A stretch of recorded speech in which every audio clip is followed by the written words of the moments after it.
A wild scene in Dearborn. A carjacking suspect calls a lift to try to escape police. His plan didn't work. Tonight, he's off the streets. Fox 2's Jessica Dupnack joins us live with this story. There's a lot here, Jessica. Why didn't he just call police himself? Well, we'll get to that in just a second, but you guys said it. It is a wild one. This involves two carjackings, two different cities, and one 16-year-old at the center of it, plus the Lyft driver that you mentioned. That teenager apparently called the Lyft driver as Dearborn police were trying to move in on him, but his plan to escape, it was foiled. We caught up with that Lyft driver. Here's his story. Carjacked somebody in Wayne, carjacked somebody in Dearborn. You could have been next. I was the third one, yeah. This Lyft driver, he can't believe it. It all started like a normal request for pickup early Thursday morning in Dearborn. The passenger, he called me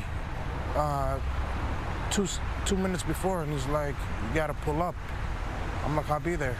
When he did pull up to the area of Edison and Monroe, this. I seen more than like 10 cars of cops, and I didn't know what's going on.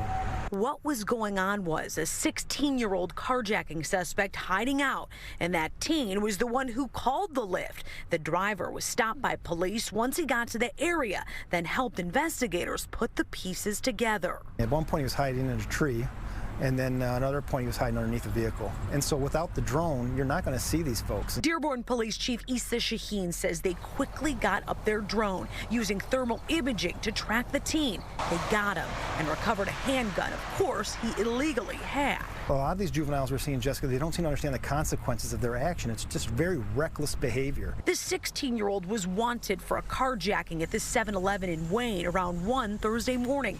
Trying to take an employee's keys, he couldn't get them and settled for another SUV in the lot. Then police say 2 hours later at this Kroger off Michigan near Outer Drive, he wanted another ride, targeting a Kroger employee. When she didn't get out of the car immediately, he fired a round in the air. And thankfully, she was able to get out of the car safely, make it into the store. Chief says he didn't get very far, crashing that car in the lot. That's when he ditched it, ran into the neighborhood, and called the Lyft. Yeah, I'm done with this job. Really? Yeah, that was my last pencil. That's it. It's not worth it. Yeah, that Lyft driver, he says his wife does not want him out on the roads in the middle of the night anymore. Back to that 16-year-old. Remember, he had a handgun throughout this whole spree earlier this morning. He is in custody, thankfully. Unclear if he'll be charged as a juvenile, but police sources are telling me that he may be connected to a shooting in Wayne that happened earlier this summer, so it could make matters even worse for him. For now, reporting live in Dearborn, Jessica Dupnack, Fox 2 News. Well, at least he's off the streets, and very smart, though, for that Lyft driver to think to call police, but you can understand why he doesn't want to do the job anymore. It's not the first time we've heard some of these Lyft or Uber drivers stuck in the middle of a crime in progress.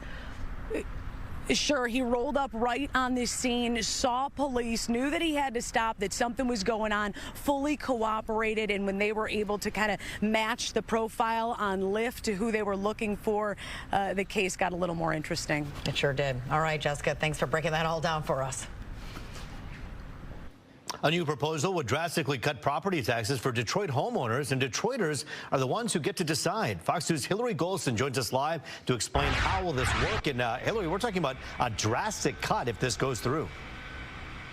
Yeah, I mean, that's the idea if it does go through, and there are kind of 3 steps to the process. So the first thing that would have to happen is what we expect will go down next week. So there needs to be legislation in Lansing, and as you know, the Democrats have a trifecta, so it's likely that it'll pass there. Then the city council has to decide if they want to put this to voters, and then voters will decide then in turn if they want to change the structure of the taxes. But I can tell you, Roop, as someone who grew up in the city, who had a chance to talk to a number of voters about this issue, a lot of people like the idea because of the proposed savings. But remember, it is at this point just proposed. And another thing that's kind of interesting about today, we saw protesters standing right next to the people who are proposing this idea. Take a look. No, Detroit homeowners' property taxes will be raised as a result of the land value tax plan. Let me say that again. And no, Detroit homeowners' property taxes will be raised as a result of the land value tax plan. That's how some Detroit politicians are spinning a new proposed property tax plan in the city. You'll be taxed 14 mils less for your house. You'll be taxed double for the land. But if you look at your bills, all of the value is in the house. Land in this city is assessed at next to nothing. It's called the Land Value Tax Plan, and right now it's just an idea.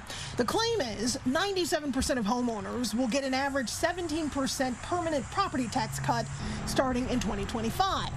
If Detroit voters sign off on the idea. And even now, there are concerns about an already overtaxed, no pun intended, assessor's office. It's like we're putting a Band-Aid on a wounded knee before we put a cast on the broken arm. So the great thing about democracy is people can disagree. Yes. And the assessor, the state tax commission, and the courts disagree with you. That was an exchange between Dr. Bernadette Atuahene and Mayor Duggan. Atuahene has studied property tax foreclosures in Detroit for nearly a decade and says the new plan is premature considering Detroit's history of overinflating property taxes, particularly saying the assessor's office is the first place to look. What we need to do is to fix the property tax overassessments first, to get the capacity in the assessment division where it needs to be, and then that assessment division will be able to properly implement the land value tax plan. State Rep Stephanie Young is working on legislation in Lansing. If it's passed there and signed by the governor, then Detroit leaders can decide to put this new tax plan before the voters for their say. But this group of voters, again, trying to hammer out existing issues first. To assuage this particularly strong contingent of residents, if it wouldn't be smart to maybe move in that direction. Yeah. Again, it's a both and. I'm not saying one or the other. This legislation that we're proposing in Lansing is enabling. Okay, so in those 50 stakeholder meetings that were had between the mayor and a number of residents and also elected officials, a lot of people had concerns about vacant lots like this. So what if you have a vacant lot next to you that you're taking care of or that you own? You're going to now pay double on that property, that land property, because it's not, quote unquote, improved. It doesn't have a house on it. So this is something that many people in Detroit have questions about, concerns about. I was assured by Representative Stephanie Young that, in fact, they've made provisions for this, because some people have even 4 lots around them and they're doing the good work of making their neighborhoods and the city look better by maintaining them. They certainly, Roop, do not want to be slapped with additional taxes for that. Yeah, so Hillary, what does the mayor say about starting with the assessor's office? We heard that woman's point. That's where many people say we need to start. Anything being done to address the assessor's part of this equation? Yeah, I mean, obviously this is something that lawmakers have been hearing again and again and again, including Mayor Duggan, and his response, as well as it seems like the party line there, all of the officials who were there, Coleman Young, we saw Stephanie Young, the representative, state representative who's going to be submitting this legislation. They all have pretty much the same idea, which is that it can be done concurrently. Now, the people who were there don't think that necessarily will happen, but they see these as 2 separate issues. They're adjacent issues. They're not the same thing. So while we're dealing with the structural problems of the tax assessor's office, we can at the same time rework the structure of how taxes and property taxes are administered here in the city. And that is, in fact, Roop, if you think about it conceptually, it is a compelling argument. It certainly is. I think the residents of Detroit will need a course pack on this between now and then to really study up and understand how this is going to work. Hillary Golson for us live tonight. Thank you. A man has been caught accused of robbing a Livonia bank with his 4-year-old son in the car. 28-year-old William Davis was arraigned on federal charges today. On Tuesday, police say Davis robbed the Comerica Bank at 5 Mile in Merriman. Police caught Davis as he pulled into a nearby church parking lot. Inside his car, his child, a loaded handgun, and a Victoria's Secret bag with about $2,300 in cash. He came in waving a gun. It was a real loaded firearm. Approached several employees within the bank, where he at one point pointed the gun directly at an employee's head within inches of the employee. Davis's child was not harmed during the ordeal and has been now turned over to his mother.